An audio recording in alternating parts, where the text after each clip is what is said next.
Oi, pessoal, tudo bem? Essa semana a gente vai começar a ver equilíbrios, deslocamento de equilíbrio, KC, reações reversíveis, lembra disso? Se não me engano, a gente viu isso no final do ano passado, acho que deu tempo, mas se não, não tem problema também.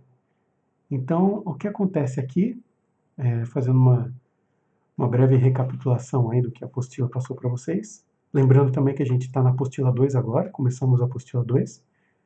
O que acontece é que agora a gente, ao invés de ter reações que só vão em um sentido, do tipo A dando B, agora a gente vai ter as reações que ocorrem em dois sentidos, do tipo A dando B.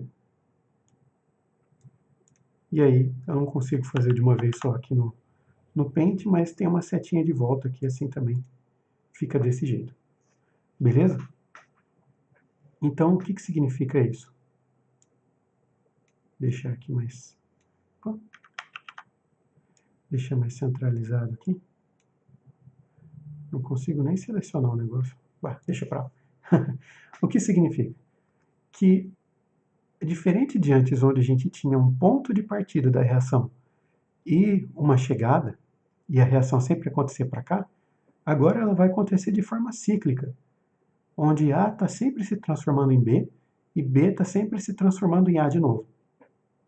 Isso é uma reação reversível. E qual que é a graça dessa reação reversível? É que quando ela começa a acontecer, vai ter um ponto onde as concentrações dela vão parar de mudar. Então, se no começo você tem um monte de A e nenhum B, o A vai começar a se transformar em B em uma velocidade muito alta. E aí, o seu A vai diminuindo, o seu B vai aumentando, e à medida que o B é formado, parte dele volta a virar A. Esse ciclo sempre está acontecendo. Aí chega em um determinado momento em que você tem as duas substâncias e as concentrações não mudam mais. Então, o A vira o B e o B vira o A, mas as concentrações não mudam, entende? Quando você chega nesse ponto onde as concentrações não mudam, é o que a gente chama de equilíbrio químico, né? Você tem essa definição de que as concentrações não mudam e você tem as velocidades de reação também. Então, quando você tem um processo assim, de A virando B, a velocidade com que A vira B é chamado de V1. E a velocidade com que B vira A é chamada de V2. Então, logo no começo, quando você só tem A, né, é como se a reação olhasse para o lado do B e visse que não tem B nenhum. Então, ele vai começar a converter o A em B super rápido. A velocidade de V1 vai ser altíssima. Entendeu? O B que vai estar sendo formado aqui, vai estar vendo que ainda tem pouco dele no início, tem um monte de A, então ele vai começar a se transformar em A, mas numa velocidade muito baixa. À medida que o tempo passa, você começa a ter uma diminuição da quantidade de A, um aumento da quantidade de B. Com isso, a velocidade V1 vai diminuir e a velocidade V2 vai aumentar. Beleza? Chega a um certo ponto onde essas duas velocidades vão ser iguais, V1 e V2. Quando isso acontecer, vai ser um equilíbrio também. Então, as duas formas de você detectar o equilíbrio. No equilíbrio, as concentrações não mudam. Eita. E as velocidades são iguais. Beleza? Da reação direta e inversa. Aqui no caso, reação direta é o V1, é o A virando B. E a reação inversa é o contrário, é o B virando A, V2. Tudo bem? Então é isso daí. Se você for plotar as concentrações num gráfico, o que vai acontecer? Você vai ter lá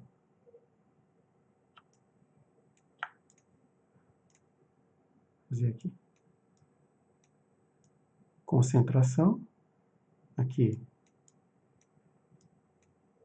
tempo. Então, o seu A, você concorda que no começo da reação você tem um monte de A e você não tem B? Porque a reação ainda não começou? Então, o seu A ele vai estar aqui, ó. E o seu B vai estar aqui. Vou aumentar o tamanho. Pronto. Conforme a reação acontece, o seu A vai diminuir, porque ele está sendo convertido em B. Então, ele vai fazer um negócio assim. E o seu B vai aumentar, porque ele está sendo formado. Vai fazer um negócio assim, ó. Vai chegar um ponto em que as duas curvas aqui vão ficar horizontais, vão ficar retas horizontais. Então, se você pegar a partir daqui, mais ou menos, você pode perceber que as curvas já estão na horizontal, beleza? Abstraindo o meu desenho horrível aqui. Esse tempo aqui, ó, é o que a gente chama de equilíbrio. Nesse tempo foi estabelecido o equilíbrio químico, porque as quantidades não mudam mais, beleza?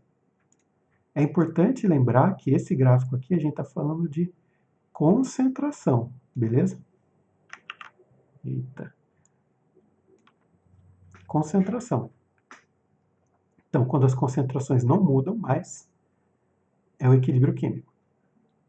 Nota que as curvas elas não precisam se tocar, nem ultrapassar uma outra, nem nada. É só ficar horizontal aqui. E, por outro lado, se a gente for pensar em um gráfico de velocidade,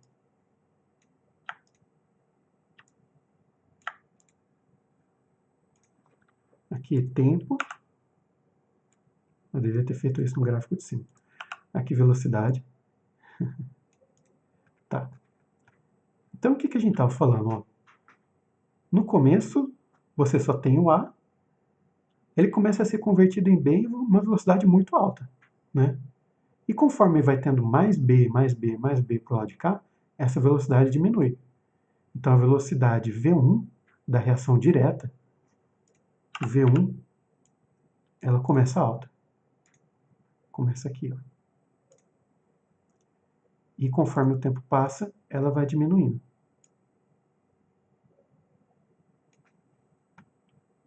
Até ficar horizontal. Beleza? Tá. E a gente tem também a velocidade da reação inversa, V2. Que vai ser ao contrário. No começo ela vai ser muito alta e depois ela... Desculpa, no começo ela vai ser muito lenta e aí quando passa o tempo ela vai aumentando. E aí ela aumenta até chegar aqui, ó.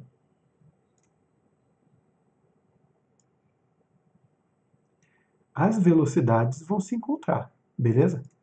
Quando você chegar nesse ponto aqui, ó, que elas se encontram, você tem também o equilíbrio. Então são duas formas de você avaliar que você chegou no equilíbrio químico, beleza? Então tá.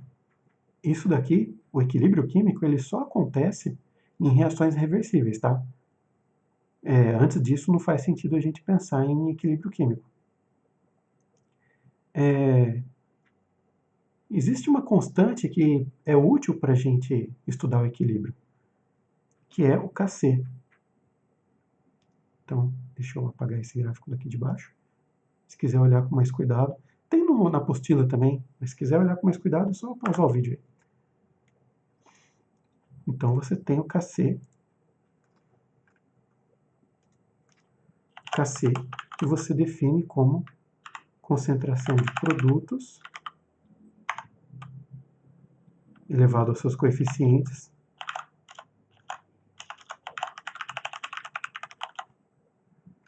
dividido pela concentração dos reagentes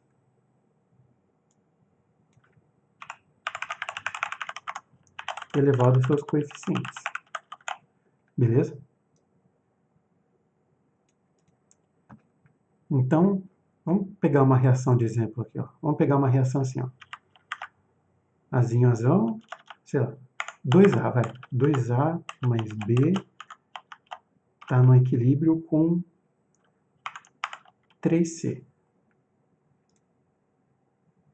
E aí aqui tem a setinha de volta também. Vou fazer assim. Você pode achar qual que é o KC para esse negócio aqui. O KC ele vai ser... Você tem aqui, ó, um produto. O produto é esse C.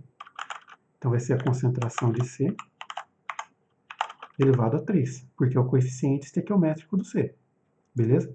Tudo isso dividido por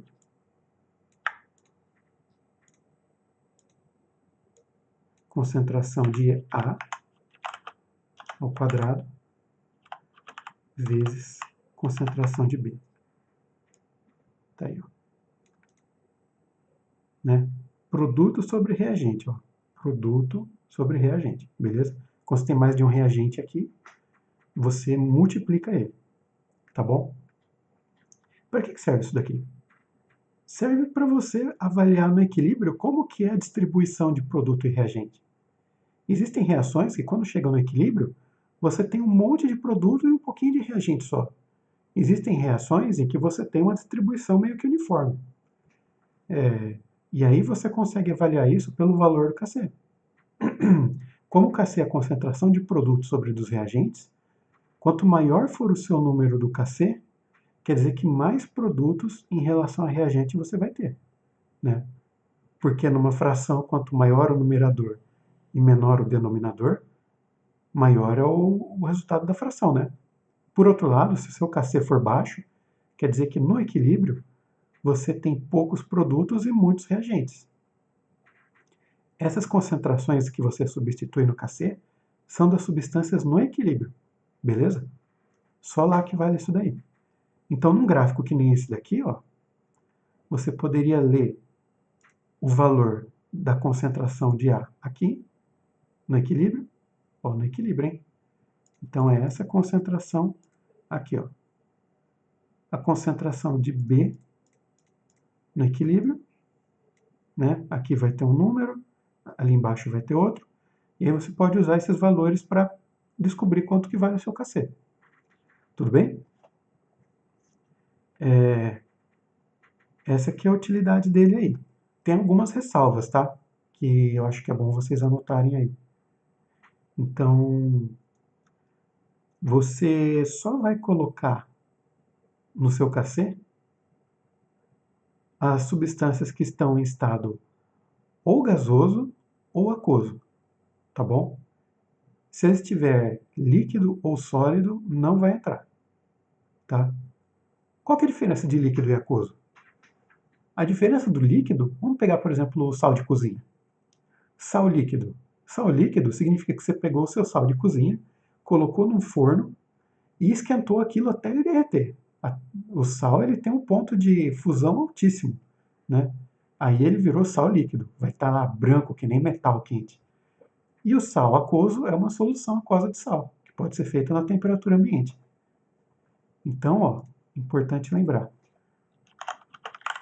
só entram no KC substâncias em estado aquoso ou gasoso, tá bom? Líquido e sólido não. Então, se você tiver, por exemplo, nessa reação que a gente fez, se o B fosse um sólido, você ia tirar ele daqui. É como se ele não existisse no KC. Ia ficar só o C e o A. Beleza? Além do KC, você pode escrever isso, se você só tiver gás, como um KP também. Então, se só tivermos gases, a gente tem o KP. KP é igual, aí vai ser a pressão parcial dos produtos elevado aos seus coeficientes estequiométricos. Tudo isso dividido pela pressão parcial dos reagentes elevado aos coeficientes. tá? Fica assim. E aí você monta do mesmo jeito que o KC, tá? A única diferença é que você vai ter as pressões parciais. Ele vai falar, vamos ver, por exemplo, um exemplo que aparece muito é do hidrogênio mais nitrogênio virando amônia. Aqui 2, aqui 3. Imagina que você tem essa reação aqui. Eu tenho quase certeza que tem exercício assim na apostila. Se você tiver uma reação dessa, você pode escrever o Kp. Kp vai ser a pressão parcial do NH3 ao quadrado dividido pela pressão parcial do hidrogênio elevado ao cubo vezes pressão parcial do nitrogênio. Vai ficar assim, tá? E as pressões parciais elas vão ser informadas de alguma forma, daí no enunciado. Ele provavelmente vai falar, a pressão parcial do hidrogênio é 1 atm, sei lá, uma coisa assim. Ou então ele vai dar um gráfico desse que tem a pressão parcial para você acompanhar e poder colher os valores. Beleza? Então, com isso daí dá para você fazer exercício de KC de boa, tá? Eles são bem tranquilos. O que mais que é bom saber? É bom saber que existe uma coisa chamada deslocamento de equilíbrio. Então, deixa eu ver. Apagar esse daqui. Então, ó,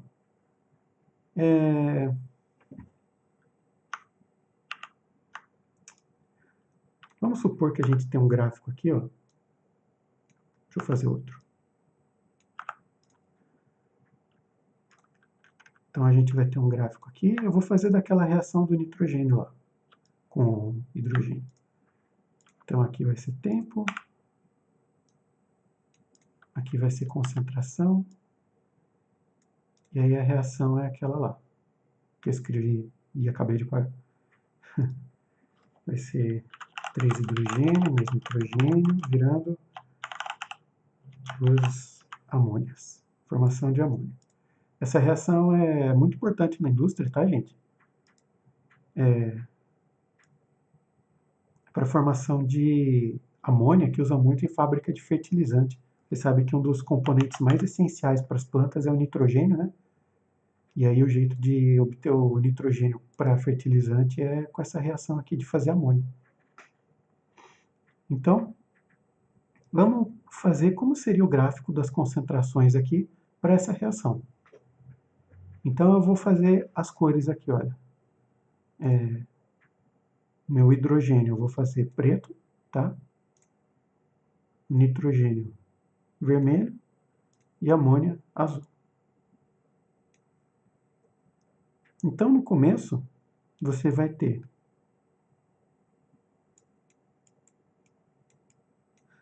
o hidrogênio e ele vai cair assim. Por que que ele cai? Porque ele é um reagente, né? Conforme o tempo passa, o reagente é consumido. Então, ele vai cair. Nitrogênio é outro reagente. Nitrogênio cai aqui. E a amônia é um produto. O produto é formado.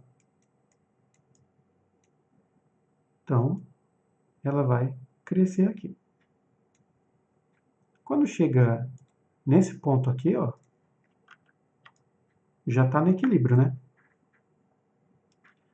Aí o que você pode fazer? Você pode perturbar esse equilíbrio.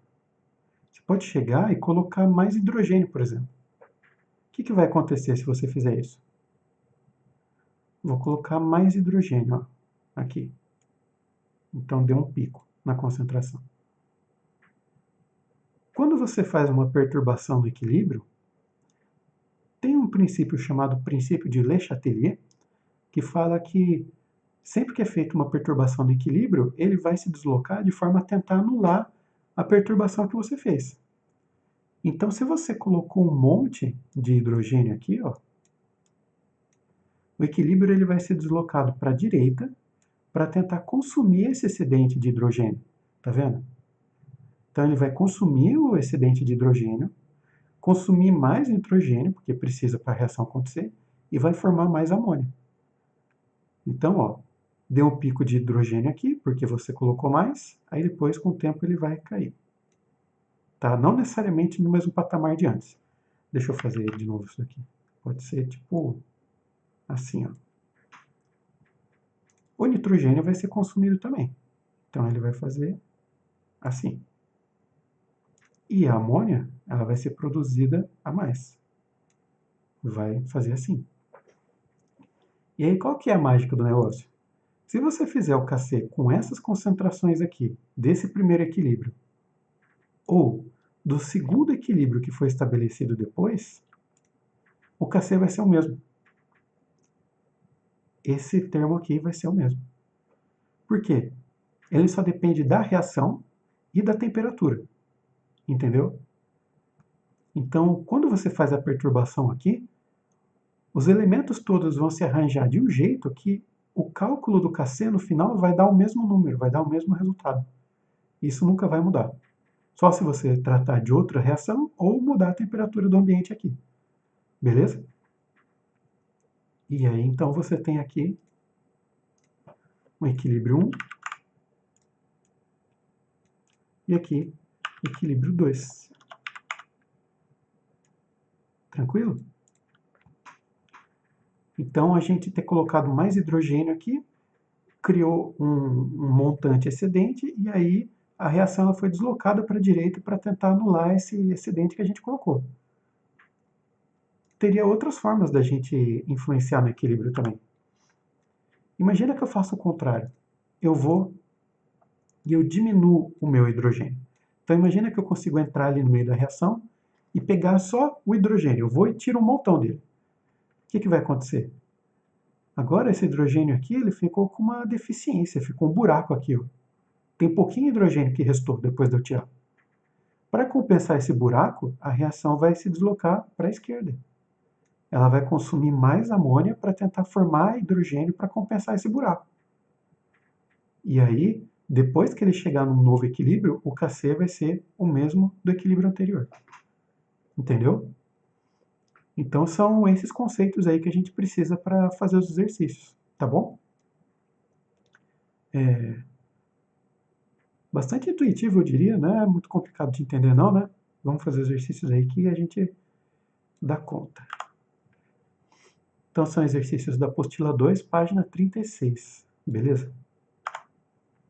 Vamos ver aí. No exercício 1 ele diz: o gráfico a seguir mostra a variação em função do tempo das concentrações de A, B, C e D durante a reação de 3,5 mol por litro de A com 3,5 mol por litro de B a 25 graus. Observe que as concentrações de A, B, C e D para o cálculo de KC estão indicadas no gráfico. Então a gente consegue ler as concentrações nesse eixo aqui. Ó. Considerando-se que a reação A mais B dando C mais D, o equilíbrio químico foi alcançado aos tais minutos e o valor do KC é tanto. Então veja só, o equilíbrio foi alcançado aqui, ó, 10 minutos, que é o ponto onde as curvas ficaram horizontais, beleza? Então aqui, 10 minutos. E ele quer saber qual que é o KC.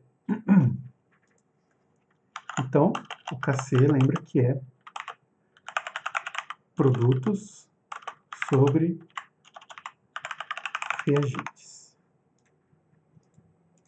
Então, o KC vai ser concentração dos produtos. Primeiro vamos escrever os produtos aqui, né? Então, o produto é C e D. Então, é concentração de C, concentração de D.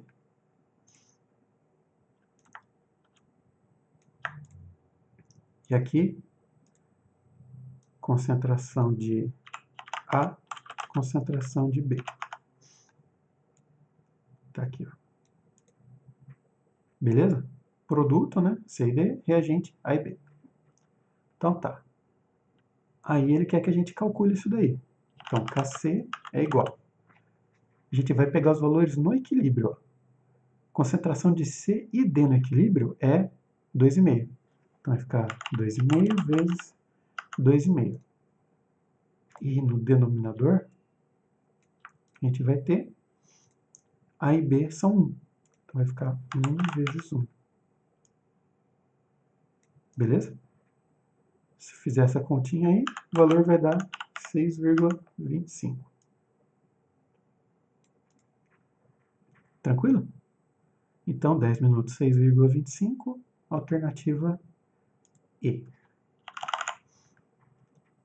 De boa, né? Tem que lembrar que nessa coisa de equilíbrio é sempre aqui onde a curva fica na horizontal, tá? Não vai pegar o valor inicial não, senão vai dar caca. Então, tá aí. Exercício 2. Em um reator de 1 litro de capacidade, misturam-se 2 mols de CO e 2 mols de O2. A certa temperatura, estabelece-se o equilíbrio gasoso 2CO mais O2, dando 2CO2. Determine o valor da constante Kc para esse equilíbrio, sabendo que 90% de CO reagiram. Para a gente fazer esse exercício aqui, a gente vai precisar fazer uma tabelinha de início reage equilíbrio, tá? Esse é um dos outros métodos para isso daí. Então, eu diria que basicamente exercício de deslocamento de equilíbrio é ou aquela interpretação de gráfico, calcular Kc e tal, ou essa tabelinha, tá? Ela parece meio intimidadora das primeiras vezes que você vê, mas depois você vai ver que é tudo igual. Então, tabela, início, reage, equilíbrio. Como que é essa tabela? Primeiro você vai escrever a sua reação. Então, ela é 2CO mais O2, e aí, dando 2CO2. Você vai vir aqui, vai escrever início, reage, equilíbrio.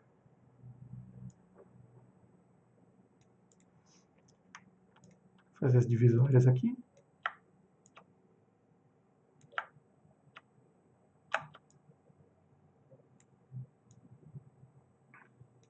Pronto.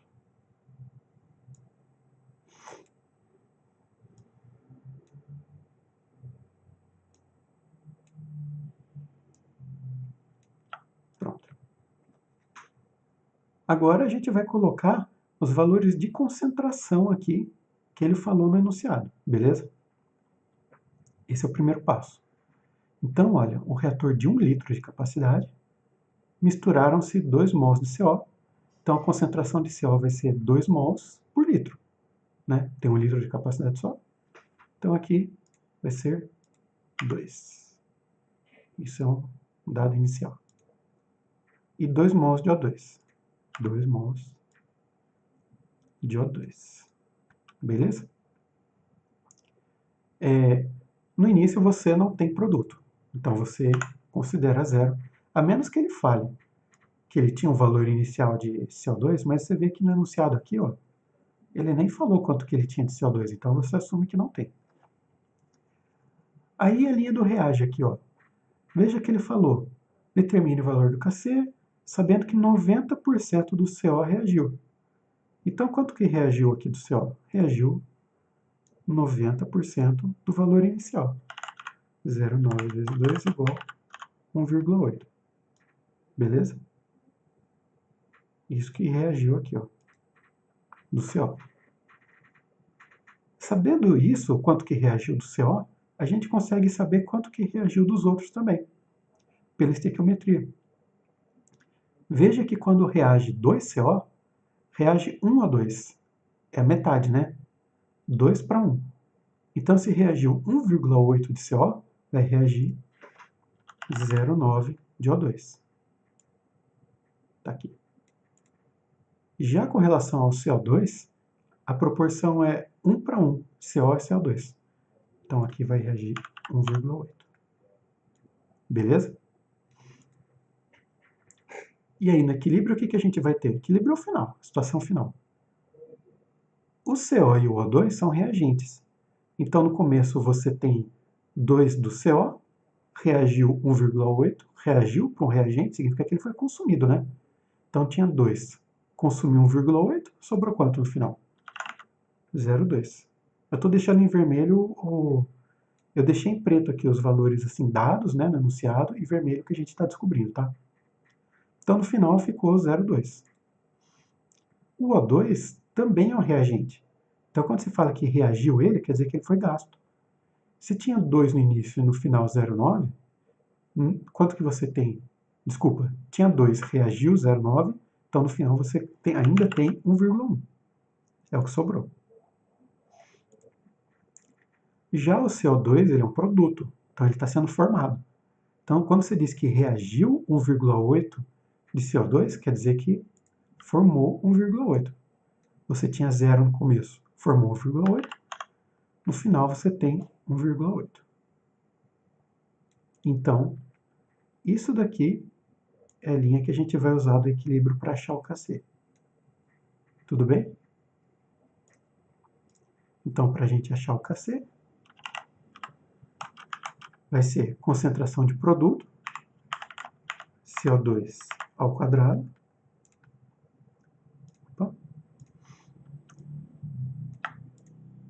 dividido por CO ao quadrado vezes O2. Lembra que o expoente aqui é o coeficiente estequiométrico, tá? É o número que indica quantos mols está reagindo daquilo na reação. Então, esse 2 do oxigênio não é um expoente, porque você só tem um O2, tá bom? E aí é só a gente calcular o Kc com os valores que a gente obteve aqui na tabela do equilíbrio. Então, Kc é igual a quantidade de concentração de CO2 no equilíbrio é 1,8 ao quadrado. 1,8 ao quadrado dividido por CO ao quadrado vai ser 0,2 ao quadrado vezes 1,1. Beleza? Então, quanto que vai dar isso daí? Vai ser 1,8 vezes 1,8 dividido por 0,2 dividido por 0,2 dividido por 1,1. 73,6. 73,6. Beleza? Então tá aí, gente. Assim que a gente achou o Kc nisso daí. Tá? Alternativa A.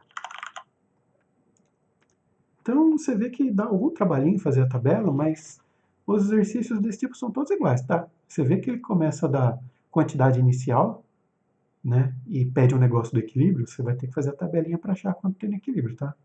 Só você seguir essa mesma lógica. Preenche as condições iniciais primeiro, a linha do reage você completa de acordo com a estequiometria, né? Quando a gente falou, quando reage 2 desse, é 1 desse, né? Então é metade. Então 1,8 metade 0,9, por aí vai. E no equilíbrio, a linha do equilíbrio você preenche lembrando que o reagente é gasto e o produto é formado. Então aí é sucesso. Beleza? Aí, o exercício 3, ele diz aí.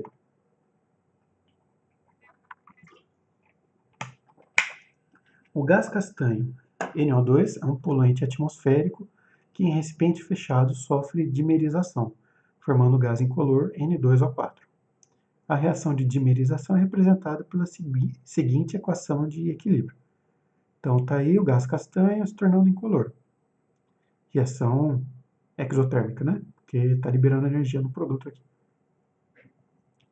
Sobre o sistema em equilíbrio, é correto afirmar que a cor castanha será intensificada com o aumento da temperatura do sistema. Então é uma questão de deslocamento, né? Se você aumentar a temperatura, você vai estar fornecendo mais calor. Se você subir aqui, pela lei de Le Chatelier que a gente falou, a reação vai deslocar para a esquerda para tentar anular esse aumento que você fez. Então aumentou a temperatura, formou mais gás castanho. Então a cor castanha será intensificada com o aumento da temperatura. Verdadeiro. Então alternativa A. Beleza, gente? Então é isso daí.